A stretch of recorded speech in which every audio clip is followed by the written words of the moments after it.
Welcome to Sweet Life Beat Life. We hope this video helps.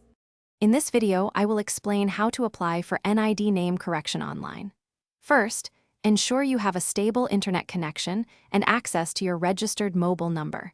You will need to visit the official NID portal to begin the process. Carefully review the instructions provided on the website to avoid common errors. This guide will walk you through each step, making the application straightforward and clear.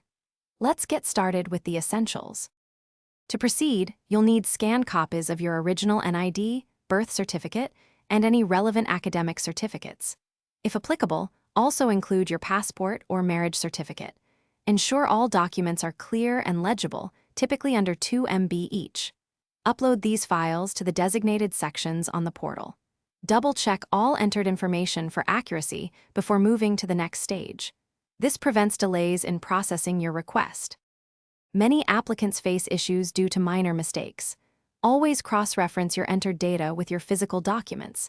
Make sure your scanned copies are not blurry, cut off, or upside down. Incorrect document uploads are a frequent cause of rejection. If you encounter technical difficulties, try clearing your browser cache or using a different browser. Patience and precision are key to a successful application. After reviewing everything, proceed to pay the application fee.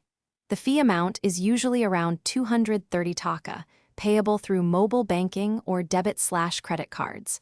Once payment is confirmed, you'll receive a tracking number. Keep this number safe to monitor your application's progress online.